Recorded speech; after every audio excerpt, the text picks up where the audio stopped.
there's so much context behind these verses. It's hard to just read a verse, especially in the New Testament, from Paul's writings and be like, this applies to my situation, but this is not the actual context of the verse. You're like, that's not what that means. And I'm like, well, it can, so shut up, Karen.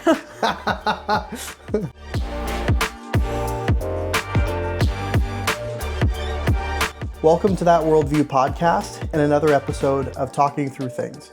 Today we have a really special guest, Jessica Caviness. I almost said Jessica Purdy earlier. Not anymore. She's my sister right underneath me in age, so I'm the oldest, she's the second oldest.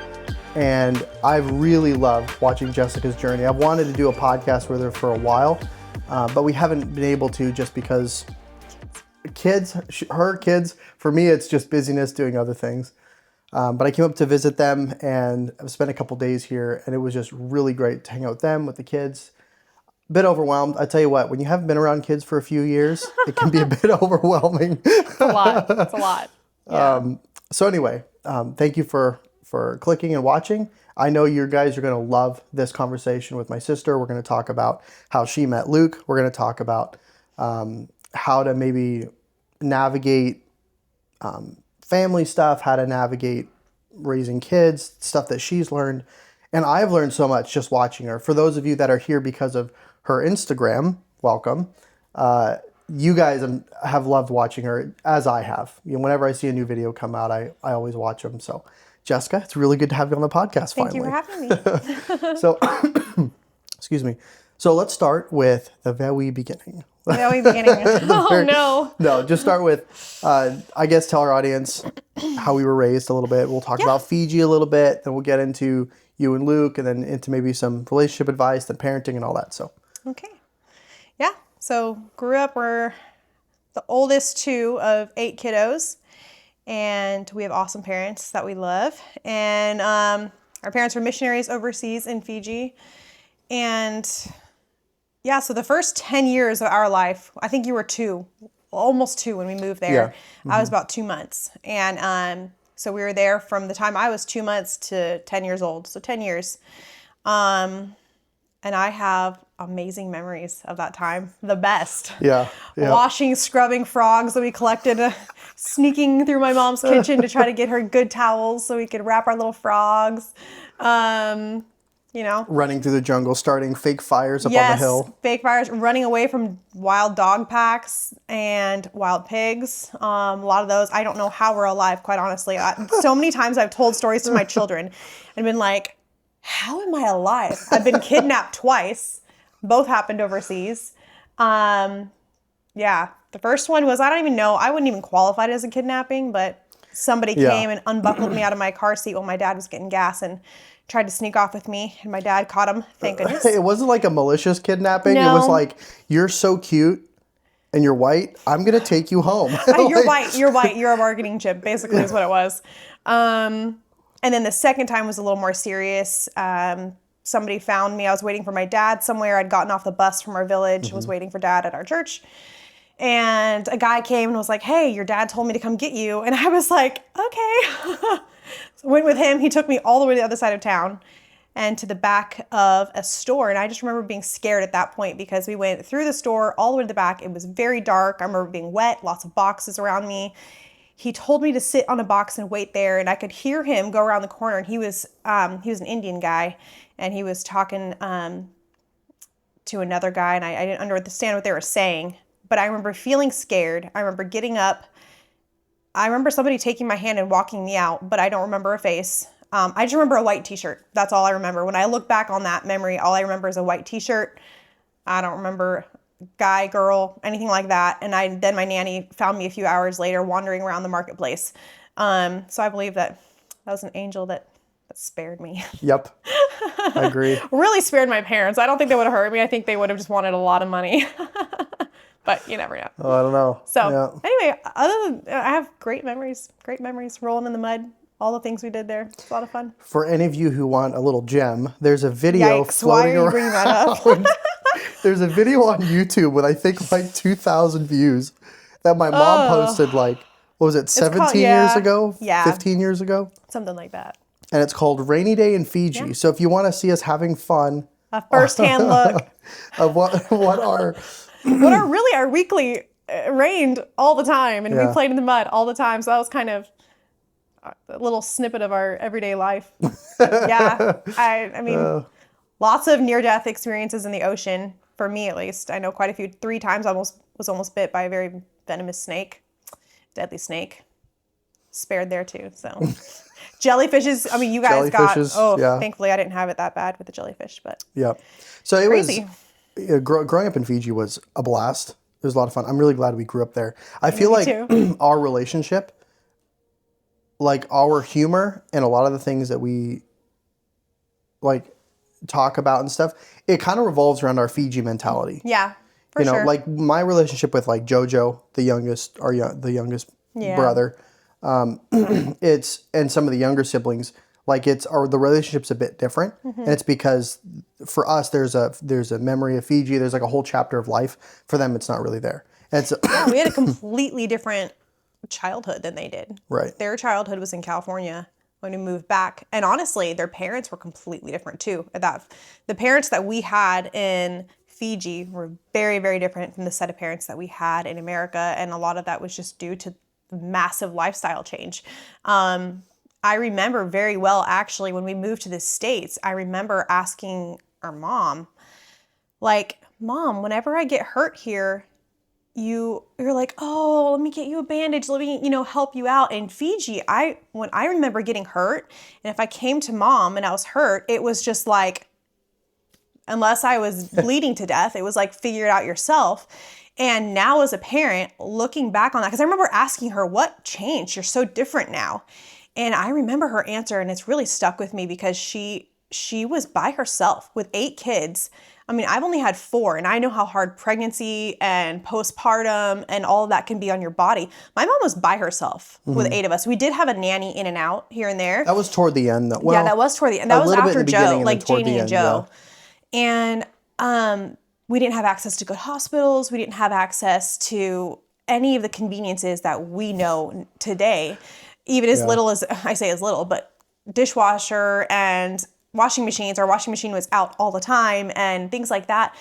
And my mom had to put up these, like, basically she had to become numb to so much, really, to survive. And because so much happened. So we got chicken pox, we got all kinds of stuff. You guys still have skin issues and different things that we don't really understand because of things that we were exposed to over in Fiji. And so I know my mom really she just had to become numb to so much just to cope. And I remember seeing that change in her as we moved back and being like, whoa, I remember feeling like my mom's completely different. And now as a mother, I appreciate that and understand it so much more now that I've experienced motherhood in really, truly the easiest of settings. Like, if you're a mom in America, like, you got it pretty good. Yeah, it's true. So yeah, our younger siblings didn't really experience that very much. No, not particularly. Yeah. But anyway, I think that's one thing I love about like my relationship with you and even with like Daniel and Darren is it's got that like Fiji vibe connected to it, We were on our own, man. Like, if you don't want to do school, don't come inside the house. Like, we were just outside doing insane things. We used to, oh my goodness, we used to pester our neighbors like crazy. Herky. We had a neighbor named Herky who was also our landlord, so a little bit dangerous. If you're watching this, I'm sorry. I'm so sorry. I repent. We used to go underneath his floor in his house. Okay, just some. So you guys know, the houses there are built on stilts. Yeah. Right? So you can like go underneath people's houses. Usually they like People store wood. stuff under their houses, yeah. There's trash, whatever, right under there. And Herky's house was no different, right? It was next door neighbor's house, and we'd crawl under his house, knock on the floor. We'd bang on the floor, and we would drive him mad. Remember us boys used to take his he would smoke, and he had those like wrappers. Yes. And we would wrap the gold and silver like lining of the smoke packets. Yeah. And we'd wrap rocks around them, so it was like gold nuggets and silver nuggets. We used to steal trash from under his house. I mean, it might not have been trash. It might have been sentimental to him. I don't know. It was just random stuff though that we used to just take from his house. We were I think rude. the worst one we did was us boys would dare each other how, because his house was like a massive hallway. And Yeah. again, it's Fiji. It's an island culture. Everyone's houses are open, right? There's no doors on anything. It's just like cloths a lot of If times. there is, it's a very thin, like, screen door Right. or And half the something. times they're rolled up, right? So you can see through people's houses all the time. So it wasn't like running through an American person's house, right? But we would dare each other to run through Herky's house because like a big hallway is all it was. How far you could get in before he caught you. Yeah. Or like how far you had the guts to go, then you'd run back out. You know? Can you imagine doing that here? That'd be so bad. What is that game they play here? Ding Dong Ditch or something? Yeah. It's like an extreme version of that. Except for you're not running into people's houses and banging underneath their floors and driving them absolutely mad. We did have a very demonic experience with he drank a lot, and I do remember one time he was drinking and he would play this. I don't know if it was music. I guess it was just music, like rock music or something. Like but I loud. remember it just being a beat. And my nanny, who was sleeping on the bunk above me, I woke her up. It was like 2 a.m. because I had to go to the bathroom and I couldn't physically move my legs. I couldn't get out of bed. And I remember asking my nanny to help me and I couldn't move. And so she had to go get my parents. And my dad, had been hearing the music all night and he was praying. And I remember I couldn't move my legs. So he went over and actually had to tell him to turn his music off. And he did, and I was able to get up after that. And then the music came back on, and I remember it was like this very suppressed. As a Christian, you can't be possessed with the devil, but you can be oppressed by Satan and his forces. And I remember feeling that, like, very, very. It's one of those like core memories I have. I remember that feeling very well. I remember that moment. So that was really.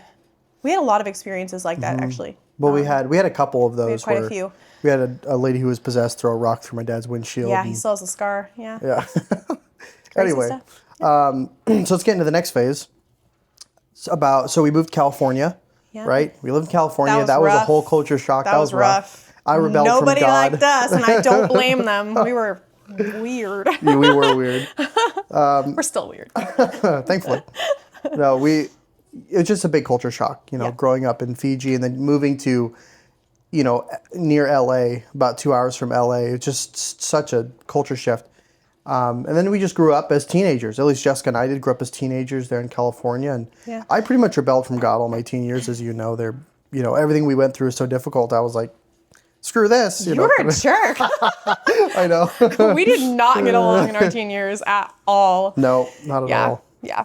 I was all about things being fair and making sure. I remember things financially.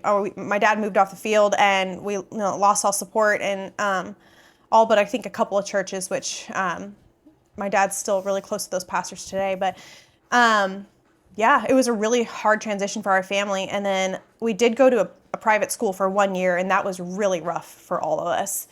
That was super tough. I think it was meant to make it easier, but because of the culture strain on us, because we weren't American people, like, kids. I used to get demerits for taking off my shoes. I used to get demerits for not looking people in the eye. It was an ACE school. And so I remember, like, in Fiji, you never wore shoes. Mm-hmm. It was extremely disrespectful to look people in the eye. We also had we were pretty behind on school because it was just my mom trying to teach all of us and survive. And so we were really far behind in school. And so the stress of all of that was so much. And then kids just didn't like us because we were so different. We were really odd. We were also used to being the top of the food chain, man. We were it. Like, we were the white kids. And it was, that sounds so racist, but overseas, growing up in Fiji, like, it's just how it is. That's how it is. Yeah. And it just was, never did we demand anything, but it was naturally. Mm-hmm. Well, and our dad was a pastor, and they revere those occupations. It's a very superstitious culture. And so, yes, my dad's position was put on a pedestal, and so was our family.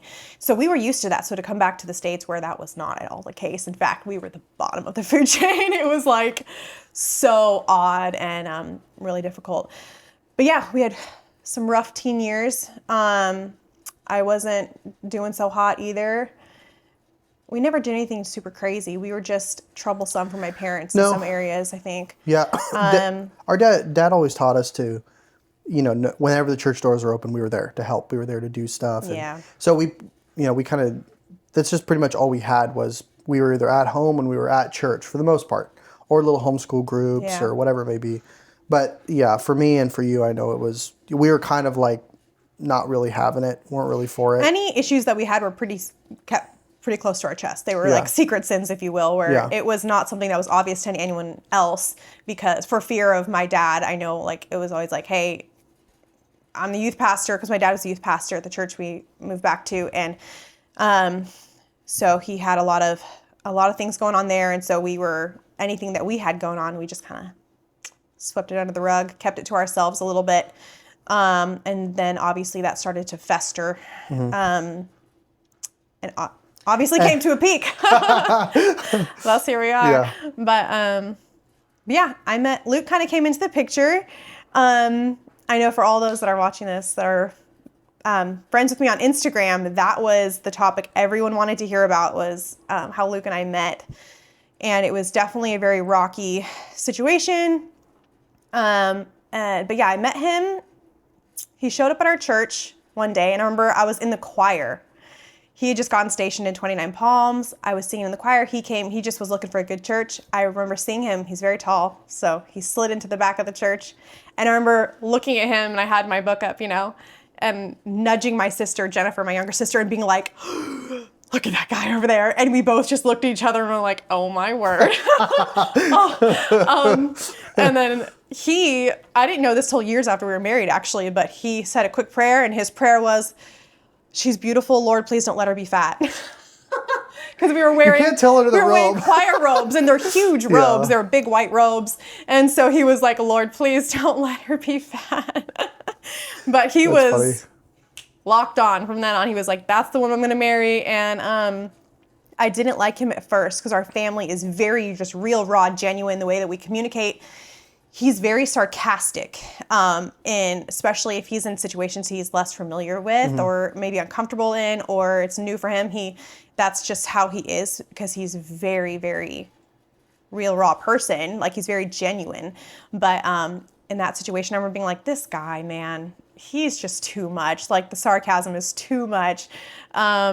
So yeah, that was my first impression of him. So we didn't really talk. A couple months went by, and then we had him over. And after we had him over, I remember being like, wow, I kind of like this guy. Like, I think there's potential here. And he was playing the long game, so he was just kind of just trying to get to know the family and things like that. And then one particular weekend, the weekend it started to go downhill, I remember... Was this when you went to see Crystal? No. This is before that. So my dad had, 3 guys had asked that weekend if they could, 3 guys that I knew of had asked if they could court me. So my dad believed in courtship, not dating. And I wasn't interested. I only knew about 2 of them. I found out about the 3rd one later that night, and my dad said no.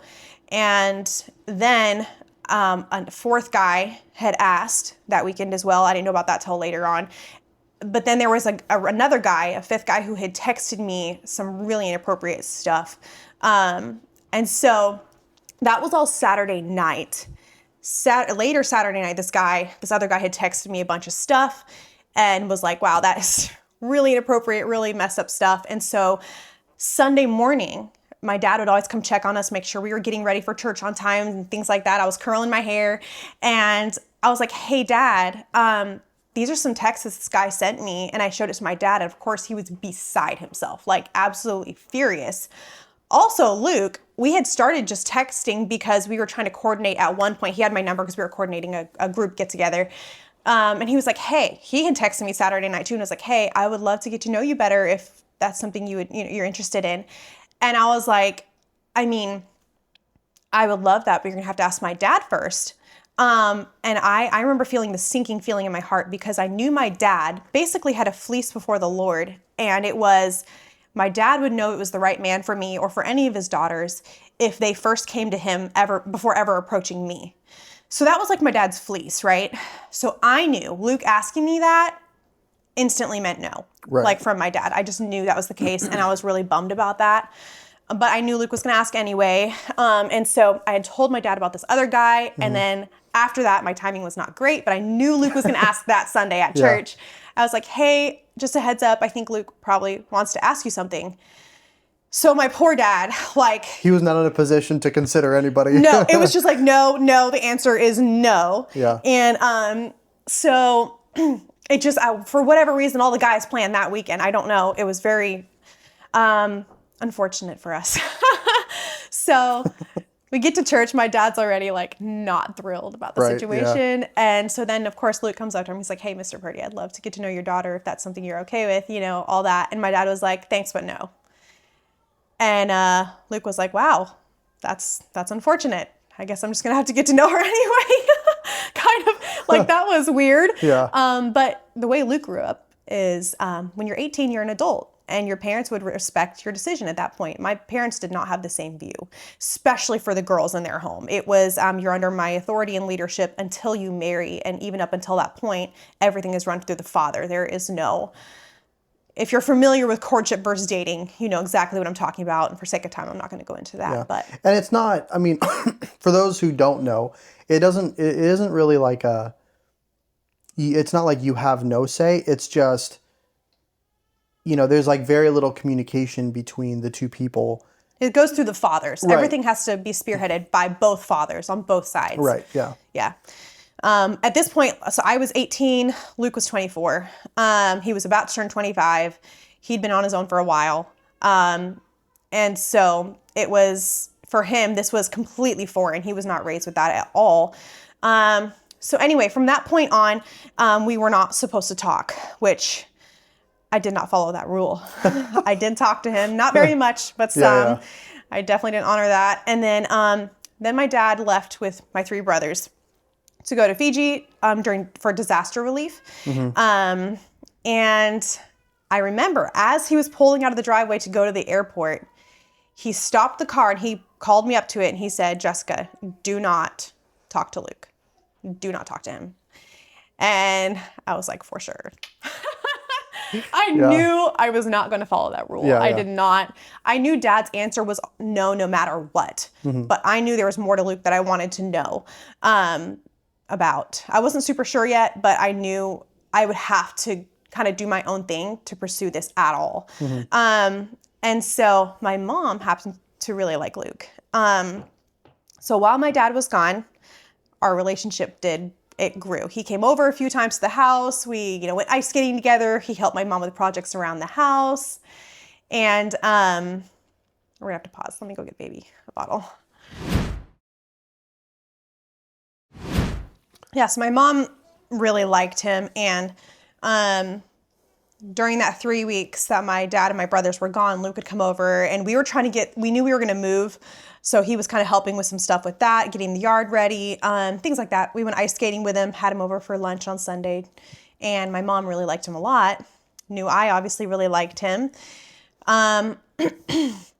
So from there, my dad comes home from Fiji and sees that this relationship has grown. Wow, I wasn't supposed to be talking to him at all. Not only that, he's been over some. So as you can imagine, that did not go over well. From that point on, it was war. From my side and my dad's side. Because when my dad came home, obviously he was very upset at the situation, understandably so. And I remember telling my dad, like, Dad, I know in the past I've had a couple issues with boys, nothing serious, but just things he didn't love, mm-hmm. right? And that weren't right. And I told him, like, Dad, I'm really serious about this guy. Like, I'm not just messing around. Like, I want to get to know this guy better. I would consider marrying him. So I thought me sharing that seriousness with my dad, that where I was coming from, would really mean something. But at this point, it did not. It was like, this is not of the Lord, because you have both defied me in this area, and it is not following the set of rules, right? And so definitely not. So at that point, Dad went to war for his daughter, right? And I was really struggling. I didn't know where I stood. I didn't know really what to do at that point. But after that, we were not allowed to see each other at church, not allowed to talk at all. Well, I decided I'm going to meet Luke anyway. So I, at the time, was working as a doula. I had my own business as a doula, and I had some clients close to the base where he was at. And so I twice had secretly met with him, and we had kissed. So that was hard. Yeah. Just no. You don't touch before you get married, right? That's how we grew up. So I had kissed him, and at that point, I was convinced. I remember for myself personally, which is a terrible rule, but in my ignorance, I was always like, the first person I kiss is the person I'm going to marry. I never really was convinced that I wouldn't kiss before I got married, but I was in my mind, I was like, you know what? I'm only going to kiss the man that I marry, even if that's before marriage. Yeah. And so I remember when I kissed him, and I remember that moment being like, I'm going to marry this man. Again, that's not why you marry somebody. Terrible philosophy, but that's where I was at. My 18-year-old mind was at. Yeah. So I remember feeling so horribly guilty. It was eating me up that I had met with him secretly and not told my parents. And I was in torment mentally. And I remember Luke being like, listen, you are an adult. Like, you should not be sneaking around. You need to be right with your family. You need to be right with your parents. You need to be honest with them. You need to be upfront with them and let them know that you've done this, especially if this is eating you up like it is. He's like, I'm not for this sneaking around. He was like, I don't agree with your dad. But, and before that, Luke had met with my dad and realized, oh no, that was not yet. But, so I told my parents, like, hey, right. I've met with him. We've kissed. Oh man, that was a really, really rough conversation. So that next Sunday was Mother's Day, and my dad was like, we're all meeting together at church after the services, and we're going to hash this out. So I have this thing when I am super uncomfortable and nervous, I just smile. Like, I can't not. It's really odd, and very off-putting to anyone that doesn't understand that about me. So here we are in this room after church, this Sunday school room, and my mom and my dad and Luke, and my parents just let Luke have it, right? He gets chewed out. My mom is crying. My dad is furious. And I'm just over there like having a silent panic attack and smiling about it, And Luke just, he was quiet. He really didn't say anything. He just kind of took it all in, and he apologized to my parents for the pain that he had caused them. And but then he very kindly, quietly, graciously was like, unless Jessica is done with this relationship, until she's done with it, I'm going to pursue her. I believe that God, she's the one I'm going to marry, and I'm convinced of that. And I don't agree with, so up to this point, he did not understand our family's view on relationships and how they should move forward into marriage. He didn't understand courtship, because I kept telling him, like, dude, you do not understand. My dad, he thought he could convince my dad. And I was like, you cannot. You don't understand. You've already ruined it from the get-go because you asked me first. Like, there's no going back from this. And he didn't get it. And so after that happened, he had a conversation later with my dad, because right after that, I had come down here to STEP, which is an IBLP month-long program for girls. You can't have your phone. It's very strict, all of that, which I actually really enjoy the program. But it's held through the Alert program. It's through Alert. IBLP, Alert. So anyway, that was my second round. I'd already done the first one the year before. This was the advanced step. And so right after this whole thing went down, my dad was like, hey, go to STEP, figure it out. When you come back, we're going to make a decision, and you're either going to have to leave the home, because we can't have this discord in the home, because my dad and I were just it was not working. So either you need to leave the home or leave Luke. So I had gone to STEP, and I really was convinced I was going to leave Luke. And during that time, Luke had a conversation with my dad and was like, hey, I want to work through this the right way, the way you want it to. And then at that point, my dad explained to him what he expected in the relationship. And Luke was like, I don't see that being biblical. I don't agree with that. I think that's detrimental to the marriage moving forward. And he was like, I cannot agree to that. Yeah. And so it was a very respectful conversation, but he was still like, I'm still going to pursue your daughter. And obviously that was not great news for my dad.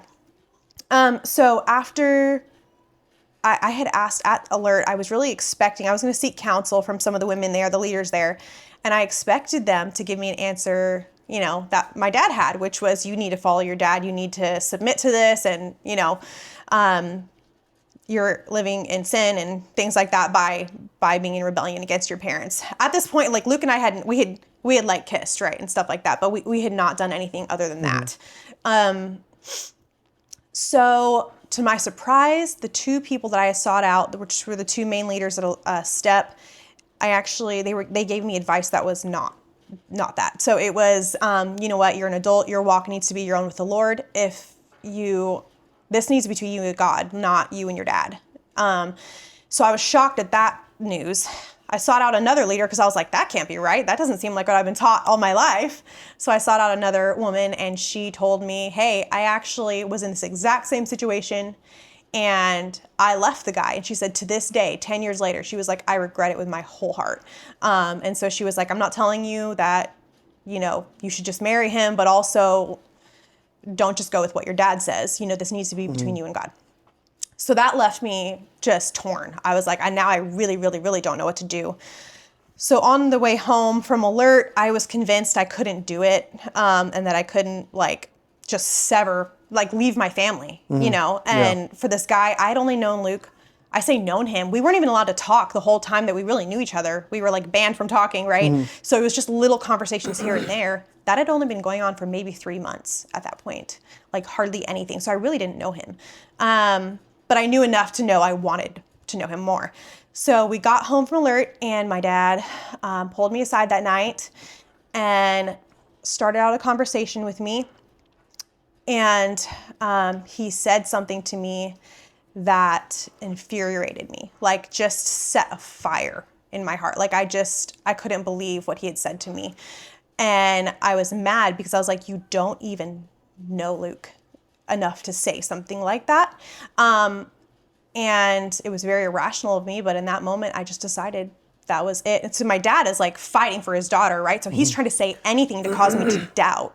So that's where he's coming from. But for me, I'm like, how can you say that without knowing him? And I thought I knew him. I didn't know him, but I just was convinced I knew enough to know I liked what I saw. So yeah, at that moment, Luke was on standby with tickets to fly me to Texas. Actually, my father-in-law. I had met my now father-in-law once, and he was in full support of the relationship. And he really trusted Luke's decisions. And so he was like, Luke, whatever you think is best, I'm there. Like, you tell me, because I told Luke, I was like, hey, if I choose you, I have nowhere to go. We both were resolved to keep ourselves pure until marriage.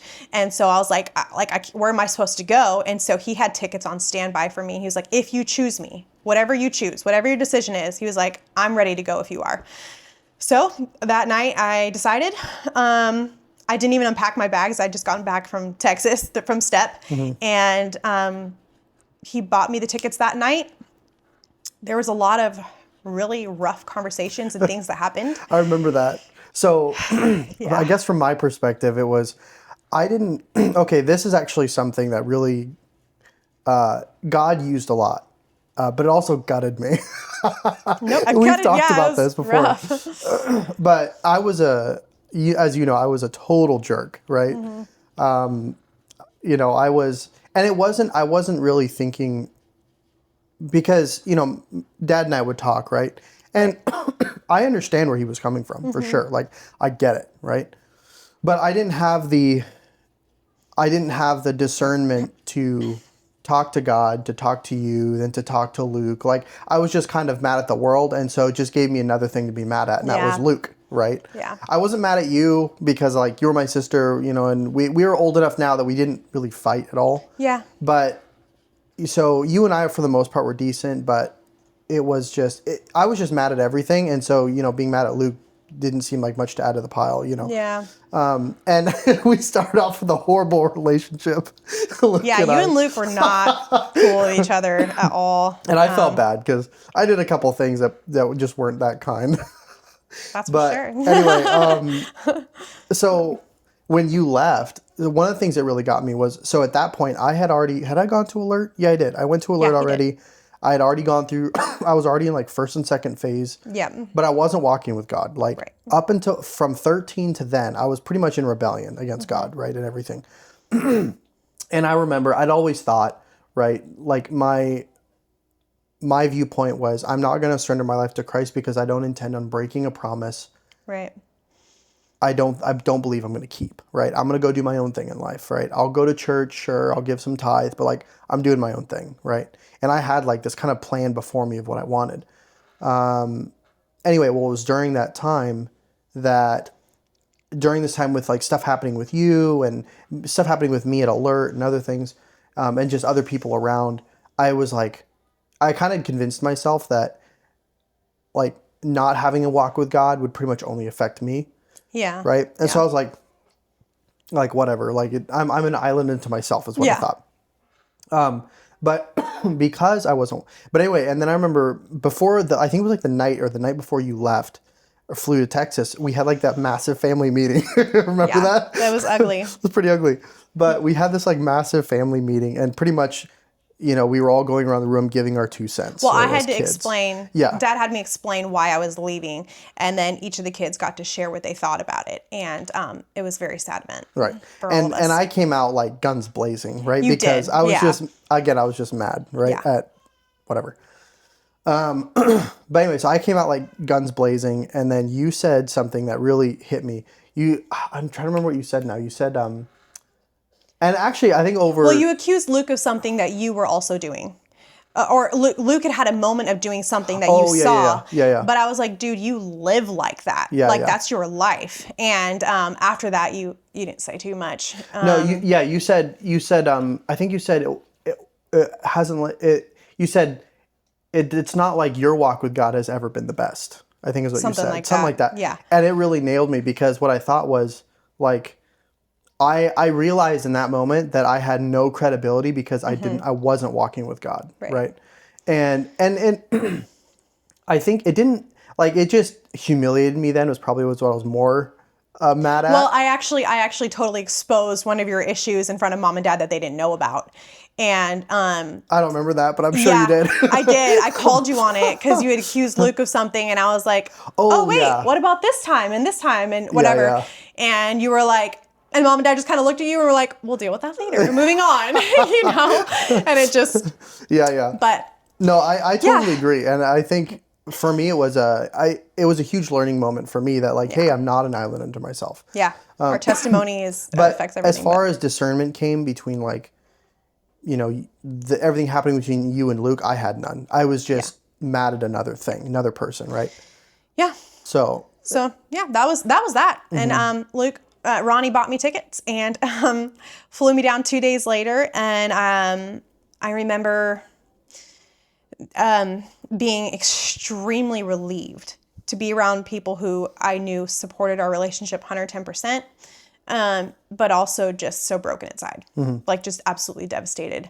It was a really, really hard time. So after that, Luke came down 2 weeks later, proposed, and 2 weeks after that, we were married. It was like boom, boom, boom, boom, boom. Really? Yeah, it was super quick. Okay. So that was at the end. That was at the end of June. And then I left beginning of July, and we got married. So I left like beginning of July. So I guess it was 3 weeks. And then he came down and proposed. And then 2 weeks later, we were married. So like middle of August. I don't remember being that fast, actually. It was really quick. I thought it was like a couple months before you guys actually got married. No, it was really quick. And there was just, honestly, there was so much hurt that happened in that amount of time. Yeah, because that was pretty fast. A lot fast, of hardship, a lot of, I didn't think my family, obviously they had told me they weren't going to come to the wedding because they didn't support this, but then they did end up coming, which I'm so thankful for. But that whole thing was really ugly, and we all made mistakes in that time. And it was really hard. But something that looking back, I'm just forever grateful for. My brother-in-law, Steve, he did encourage me to let my dad, because my dad was like, hey, I'll walk you down the aisle, but I can't technically give you away in the sense that it's meant because you have Right. left. And I remember being like, then I don't even want you to walk me down the aisle. Like, I don't want this horrible thing happening between us while I'm trying to enjoy the best day of my life. Right. But my brother-in-law, he really encouraged me, hey, let your dad do this. It's really important. And so my dad did walk me down the aisle, and I'm forever grateful for that advice. But I remember my family crying at my wedding. It was a very sad event for my family. And I didn't care what my wedding looked like. I didn't care. Praise the Lord for my mother-in-law, because she was like, okay, we're going to have some decency in this wedding. Like, we're going to have a wedding cake. Because I was like, I don't care. Have donuts ready. Right. I just want to marry my man and be done with this. Like, I'm over it. And which the wedding kind of went crazy, because you're going to have an outside wedding. It randomly rained, like poured right rain on the spot. Right. And like, we didn't hear your vows or nothing because we had that glass wall separating, you know? So yeah, it was very, like, I'm just thankful for my in-laws and they did everything. Yeah. I didn't care. I just wanted to be married. So we got married, and after that, it was really hard. I remember having panic attacks, and I remember working out at the gym on base and just going into the bathrooms and just like crumbling to the floor in fear. Like, what? Because Luke and I, we didn't know each other, and then we just got married, and praise God, he's such a phenomenal man, but he's so different from what I was used to and what I grew up with. And so I remember my dad, in his fear and trying to convince me not to be with Luke before we got married, was like, hey, if you get married, these things will happen. And he laid out what would happen in our marriage. Well, those things were happening. We were disagreeing. We were having arguments. And I was like, oh my word, like, I have damned myself. And now what about my like, I can't get a divorce, and like, that's never an option. And the fear that I lived with, that I had ruined my life and my now husband's life by being the wrong woman for him, was crippling. And it was so hard. And this whole time, Luke was so confused. He didn't know everything that I was dealing with because I didn't know how to share it. And he was just lost as to like, what is happening? You know, where's the woman that I married, basically? And obviously we had a lot of amazing moments in our first year of marriage, but it was also really hard I was going through a silent battle. If you would have looked at us on paper or just like been with us, oh my word, we were having the time of our lives, which in one aspect we really were. But behind the scenes, by myself, I was just petrified that I had done something really horrible. And so I remember, fast forward 2 years, Daniel gets married. So Daniel's my closest sibling. We're the closest in age, and we're just really, really close. You guys are really similar too. And we are very similar. Yeah. So he was my best friend growing up. Well, he gets married, and he does things completely different. They didn't hold hands before they were married. It was all like, my family had blessed it. Her family had blessed it. It was this beautiful thing. And it happened the way my dad wanted it to happen, and the way that he had seen things like this and had wanted these things to happen. So I remember I was pregnant with my second. I had Wesley. I went up. Luke couldn't come with me. He was in school. And I went up for this wedding. And I remember just being, I can't talk about it without getting so emotional about it. But like, I just remember being devastated at this beautiful thing, because my family was just so in love. And I just remember them crying on my wedding day and being so sad, and it being this horrible thing, really. And my brother's getting married, and from the pulpit, like, as they're getting married, you know, the pastor's like, and they've never held hands before, and it's this beautiful union, and it was everything my parents wanted. And that was so hard for me. You know, I just felt like I was still dealing with so much, obviously, as far as fear and doubt and regret and things like that. And then on top of that, Wesley, my hardest child by far, but my most spirited. I just love him so much. If you know Wesley, you know what I'm talking about, but he's just a lot. And I remember him being away from Luke, he was such a daddy's boy.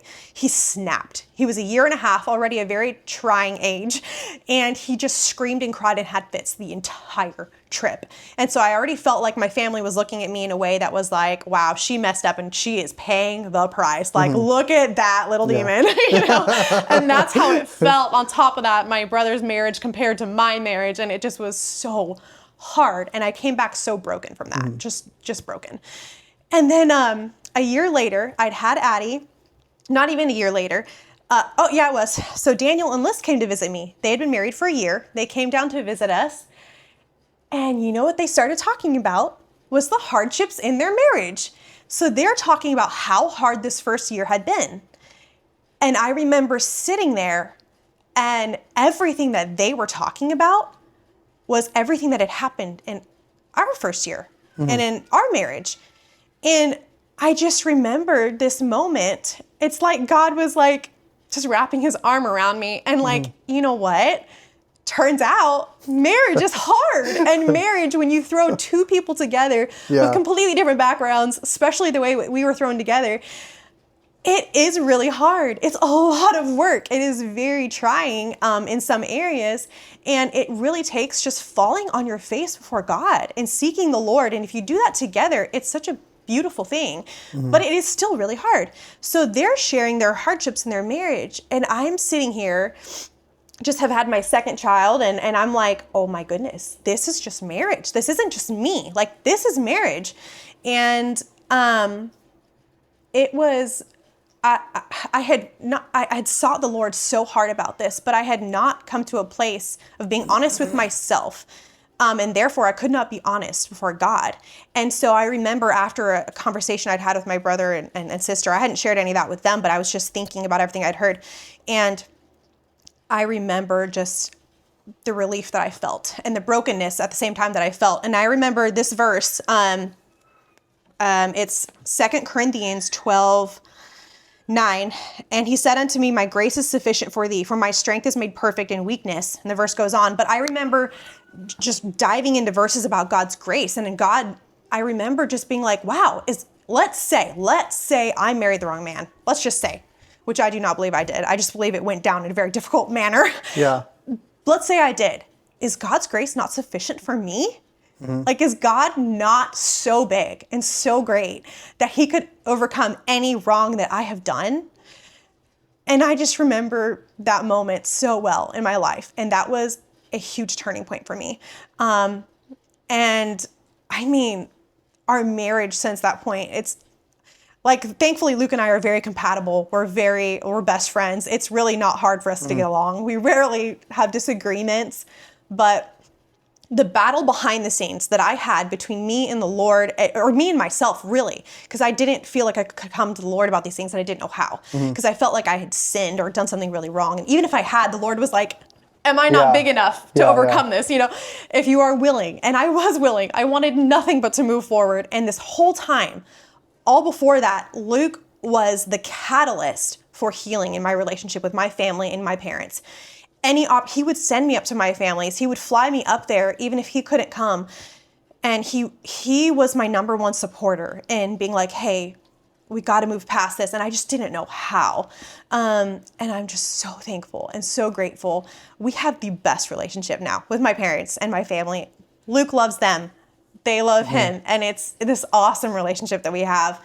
And I'm so thankful. But it was, it was just getting to that point where I realized my God is so big and so great. If I had sinned, if I had done wrong in that, which I definitely didn't do things as I should have along that road, God is way bigger than all of that. Yeah. So that's my favorite story of grace that I've experienced in my life of God's grace is that story. That's good. One thing I want to hit this nail while we're talking about this topic, but one thing that I've heard, and I don't know why I feel like it's this way. It could just be my experiences with older and younger couples, but predominantly I always hear it's the older couples. Then they're always saying, well, you just wait, it's going to get really hard. Or, you're just going to fight and you're going to yell at each other and you're going to this and you're going to that. Marriage is the worst. Yeah, marriage is the worst. Like the one joke I hate the most, but it's slightly ironic, is we've heard the joke before. There's like 3 rings, right? There's the engagement ring, the wedding ring, and the suffering. Yes, Right? yes. I hate that. I hate that. I do too. And Yeah. I think what I found is marriage has been this kind of pessimistic voodoo thing, like a little bit in between the older and younger generations. Like I have friends right now, they're getting a lot better, but I have friends who are like dedicated never to get married because their parents' marriages are so horrible. I have several friends like that, right? And they're definitely coming out of that and all that now, but for years, like they were like, why would I ever, right, even consider that if I see what it's done here, right, or whatever. So there's like this, I feel like there's kind of like this balance Stigma between it, yeah. where people, marriage like is like the only cool part is the actual getting married, and then after that it's like horrible. It's like, hurry up and get married. Yeah, you're married. Now it's gonna be horrible, Right. A couple of the other things is, oh, as soon as you get married, oh, then you have, like I've literally heard people tell me and other people, you have to fight. Like you're gonna yell, you're gonna probably throw things, No. and I'm like, in my brain, I'm like, we don't tolerate that in any other relationship. Like No. we don't tolerate that. Absolutely We not, shouldn't yeah. tolerate that in the business world. We shouldn't tolerate it in the church world. We shouldn't tolerate that in just normal. Why would we tolerate that in a marriage relationship? Like why would we even be willing to go there? And Bottom line, sin ruins everything. yeah. Sin ruins everything, especially what God has designed. And so if you are not seeking God, if you and your partner are not seeking God, it is a ball and chain. It is a really horrible, hard thing for those who are not following God's design. Turns out, though, if you follow the design God has, you seek God's face, you learn to die to yourself daily in so many little ways. I've told people before, like, I can serve and care for Luke much better than he can care for himself. If Luke goes and buys himself a Coke, he loves Coke. If he goes and buys himself a Coke, that's nice. He got him a Coke. If I go out of my way and I go get him a Coke, because we try not to keep it in the house very much, and I go buy him a Coke and I present that to him, oh my goodness. Like it's triple-fold the reward. It's a sweet and precious thing. Like I can care for him so much better, and he can care for me so much better when we are both being selfless. But you cannot be selfless apart from Christ. And a good marriage. Now I've only been married almost 10 years. We just hit 9 years. So I know that I'm a baby in the area of marriage. I would say you're a baby, but I'm maybe I'm a you're teenager. almost in a decade. So. I'm like a teenager maybe in the realm of marriage. So I am. But truth is truth nonetheless. Yeah. The Bible still rings true. And if you put each other first, like we have 4 kids. It's not like it's been all, and we've gone through deployment and multiple moves and very challenging things with his work and school. We're in that right now, and so it's not like we've gone through some hardship in our marriage, and it takes, the bottom line is selfishness kills a marriage, and that's what we hear from the world. Oh, you have to have your time, mama. You have to this and that. You have to set the boundaries. You have to do this and that. You have to demand this of him. Now, unfortunately, there's a lot of men out there who are unwilling to take the reins of manhood and to be the leader in their home. And so that does demand something else from the woman that is also wrong. It demands a response that is not biblical. But when the man is willing to lead his home and the woman is willing to follow that, even if she does not agree, the Bible does not say follow your man when you agree with him. It says, be submissive, and he's accountable before God, not me. I'm accountable to follow my husband. Right. And this is something that a pastor brought this to my mind about a year ago, which I never thought of it this way, about submission. And he said, submission isn't submission until you disagree. And it blew my mind. Like I was like, oh yeah, that's true. Because say you and Luke agreed on something. You don't have to submit to it because you agree. Like you're in favor of, right? But if you're not in favor of, and you say, okay, like you make that, I don't really agree, but I'm gonna let you, I want you to make the right decision, and I'm gonna let you make that decision. Right. Then that's submission, because it's a choice that you don't agree with. Yeah. Right. And there's so many of those in marriage. Like the biggest one for me, where the Lord really humbled me and showed me that, was when I really wanted family devotions for my family. Luke didn't grow up with that. We grew up with that a lot. And so for him, that was much harder for him to start doing. Now he does this individually with the children all the time. He takes them on dates or on walks and he talks to them, but it's not like this family event. It's very personal to him and it's very one-on-one with him because he refuses to do things for show, for the eyes of men. It is Right. He does not operate like that. This is between him and God, and that's it. And so for me, I wanted this family event. And I remember just knowing I was so right. I was in the right. This was more spiritual than his stance, right? And I remember God just convicting me so hard over that because I was wrong. It is not my job is to submit to my husband. And if there is something that I want changed or I want to be different, I can bring that before the Lord and pray. I am not going to change or win my husband's heart on these things by nagging him. It comes Right. by prayer if he is to change. But my prayer has also been, Lord, will you change my heart if I'm wrong in this? And change my heart to match your desires for our family because it's different for every family. Right. It's not the same. It's not cookie cutter. And so knowing that, hey, I'm actually in the wrong because I'm demanding something of my husband instead of following his lead on this. And that is no way to set up your man either. And so until I died to that and was like, you know what? The right thing for my family is actually to be in submission to my husband in this and to not pester him about it, to not, and I really didn't pester him much, but it was like this root of bitterness that I had. I didn't talk to him about it all that much. It was just something in my heart. Though, Yeah. I'm sure. Yeah. Oh, he could for Yeah. sure. But yeah, that was a big one. Marriage, man. No, Can't that's wait awesome. for you to get married. Oh, yeah. Yeah, we'll get there. Yeah. Too busy traveling around at the moment. Maybe you'll find a woman on your travels. Yeah, who knows?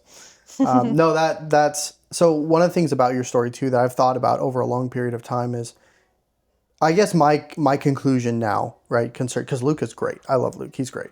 I mean, we're very different on multiple levels, but I know he loves God, and he's thoughtful, right? He wants to make the right decisions, right? And really, I've found over time that it probably just was right person, wrong timing. That's kind of how I thought of it. That's Yeah, that's basically my conclusion. If you were to ask me to put it on paper. Yeah. And but I think we learned a lot. Yeah. In that our family learned a lot through the struggles and all that stuff. Yeah. It's a growing time for all.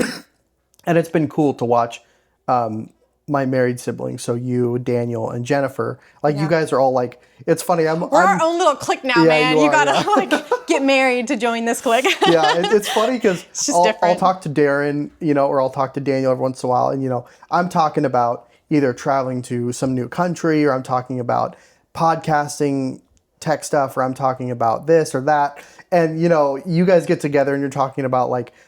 We're talking about seeking God through like our sleepless nights and things like that, and you're over here like, what are you guys talking about? Yeah. It's great, but I love it. It's great to see the kiddos run around and all that good stuff. It's good. It's awesome. I love it. Yeah. I think we'll probably call it. We're at like 50 minutes. Yeah. I need to go save Janie, but. Yeah. Well, everyone, thanks for listening to the podcast. Jessica, thanks for being on the podcast. Thanks for listening to me.